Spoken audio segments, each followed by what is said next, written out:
मेरा ये सवाल है, बात गुस्से की नहीं है। बाद 7 साल के बाद चुनाव हुए हैं और चुनाव होने के बाद जो सवाल 7 साल के बाद जो लोगों ने उम्मीद दिखाई थी, वहां पर भी सवालों के जवाब एडमिनिस्ट्रेशन दे रही है, सरकार नहीं दे रही।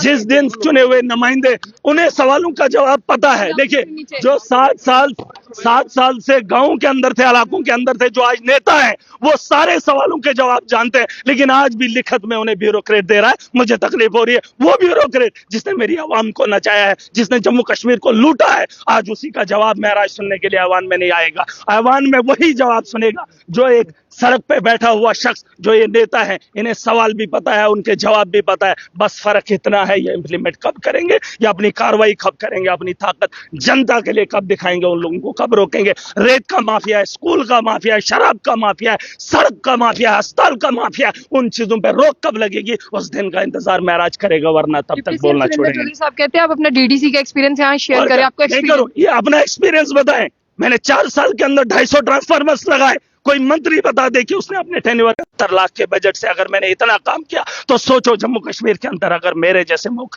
इन्होंने मेरी सीट बदल दी, 97 के आंकड़े पे मुझे लाकर खड़ा कर दिया। अरे मैंने समर्थन एनसी को दिया है और इन्होंने भाजपा के अखाड़े में मुझे खड़ा किया और सवाल मुझसे पूछेंगे। मैंने बार बार हामी भरी, मैंने कहा मैंने समर्थन आपको दिया है, आप इनके साथ मुझे, मैं अभी भी उन्हीं को समर्थन दूंगा, चाहे वो मुझे निकालें या कुछ भी करें। मेरा समर्थन एनसी को है, लेकिन सवाल मैं लोगों के पूछूंगा। मुझे लोगों ने चुना है, मुझे एनसी ने नहीं बनाया, भाजपा ने नहीं बनाया, मुझे लोगों ने भेजा है और लोगों के सवाल है लोगों से। आपने तो रमजान के महीने का भी जिक्र किया कि रमजान के महीने में बिजली नहीं है, इफ्तारी और सहरी जो है अंधेरे में करनी पड़ती है। देखिए, रेस्पॉन्स इनका मिले या ना मिले, मुझे उससे गर्ज नहीं है। मैं अपनी बात बेबाकी से रखूंगा, पूरी ताकत से रखूंगा और इन लोगों को समझाऊंगा। अगर ये लोग नहीं समझेंगे, पूरी ताकत से और समझाएंगे। लोग जिस दिन समझ जाएंगे, आज तो आपने देखा इस सदन में भी नया हुआ 50 से ज्यादा लोग नए हैं।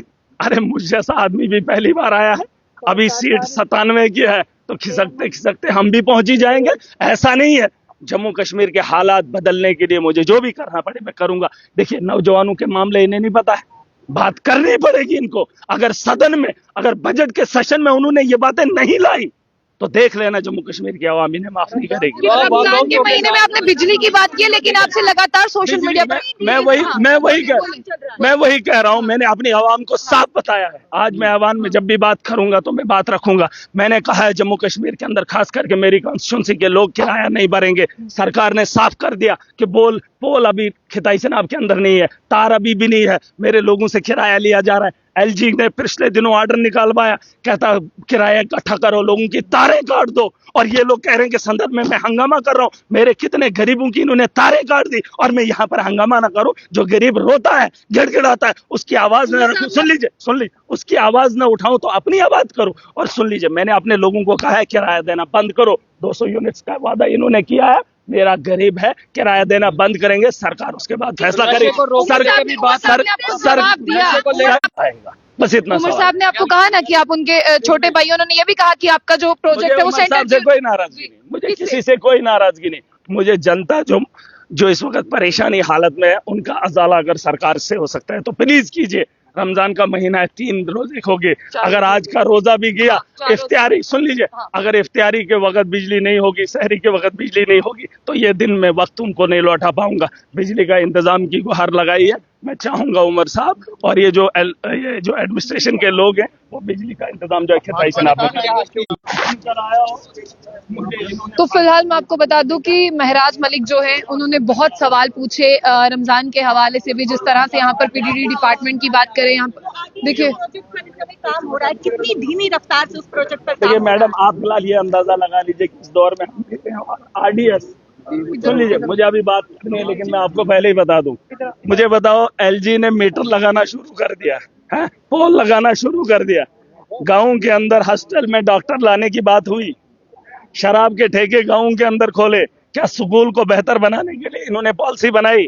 क्या स्कूल के अंदर एक टीचर की तैनाती के बारे में बात हुई? शराब को, बिजली को जहां से रेवेन्यू जनरेट करना है, उसके लिए पॉलिसी बनाएंगे।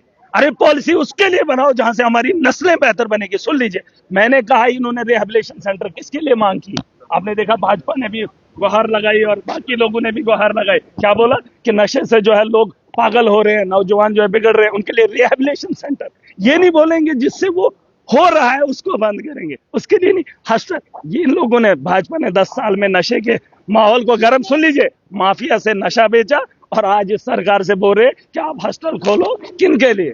जो पागल हो जाएंगे, जो नशा हमारा खरीदेंगे, उनको तुम ठीक करो और फिर उनके लिए कोई स्कीम लाओ, उसमें आप लोड करो। महराज साहब उन्होंने भी आपको जवाब दिया। देखिए, इन लोगों को मैं बच्चा लगता हूँ, प्यार से नौजवानों, सुन लीजिए, मेरे सवाल जब बेहुदा होंगे तब आप लोग भी बोलना, इन लोगों को भी बोलने का हक है। लेकिन इन लोगों को मैं एक ही बात बताना चाहूंगा कि जम्मू कश्मीर की 90 असेंबलियों में मैं अकेला ऐसा चुनकर क्यों आया हूं, इस पे सोचने को इनको मजबूर होना चाहिए। गुलाम नबी आजाद की कॉन्स्टिट्यूंसी से जीत कर आया हूं, बड़े बड़े दिग्गजों को रौंद कर आया हूं और 15 साल से जमीन से जुड़ा हुआ शख्स हूं। मुझ पे उंगली उठाने से पहले अपने बारे में, अपने गरीबा में झांक कर देखना है मुझे। हाँ, किसी के जाती में कोई भी मामला पेश नहीं करूंगा। हाँ, जो आदमी मेरी आवाम को परेशान करता होगा उसकी जाती जिंदगी के बारे में सुन लीजिए। मुख्यमंत्री की, फिलहाल मैं आपको बता दूं कि महराज मलिक जो हैं वो यहाँ पर थे और जिस तरह